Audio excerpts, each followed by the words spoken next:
Salut tout le monde et bienvenue sur Microferme. Un immense merci à nos 210 abonnés pour votre soutien.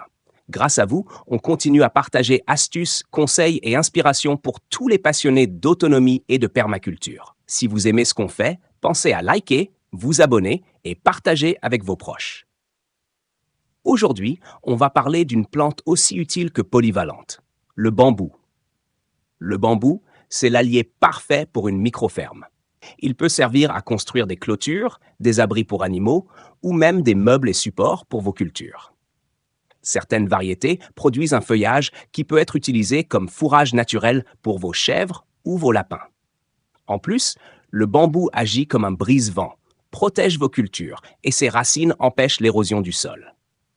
Côté esthétique, il est parfait pour créer des écrans végétaux denses qui assurent intimité et beauté à votre terrain.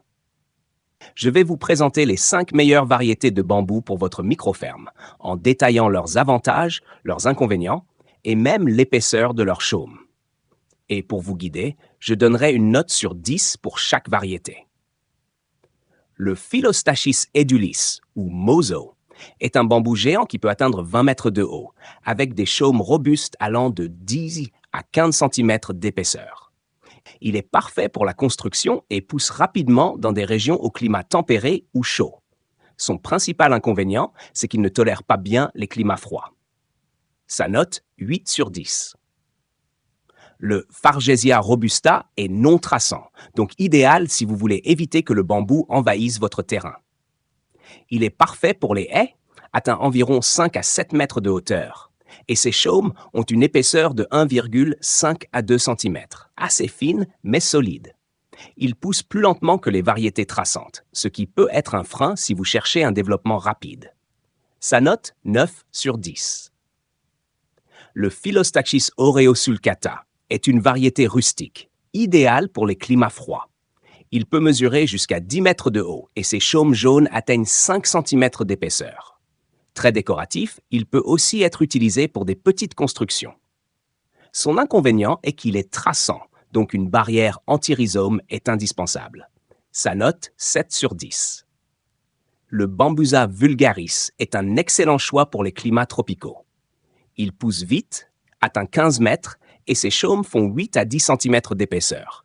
Parfait pour des usages variés comme le bricolage ou les supports.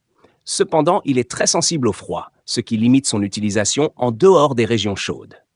Sa note, 6 sur 10. Le Fargesia murielae est un bambou non traçant, idéal pour les espaces limités et les haies. Il mesure entre 3 et 5 mètres, avec des chaumes de 1 à 2 cm d'épaisseur. Très résistant au froid, il est surtout utilisé pour l'ornement plutôt que pour la construction. Sa note, 8 sur 10. Pour éviter que les bambous traçants ne prennent le contrôle de votre terrain, installez une barrière anti-rhizome d'au moins 60 cm de profondeur. Une membrane rigide ou une tranchée bien entretenue suffit pour garder vos bambous à leur place. Voilà les amis, c'était tout pour aujourd'hui sur le bambou. Si vous avez appris quelque chose, pensez à liker cette vidéo, à vous abonner si ce n'est pas encore fait et à la partager avec vos amis. Merci encore pour votre soutien et à très bientôt sur Microferme.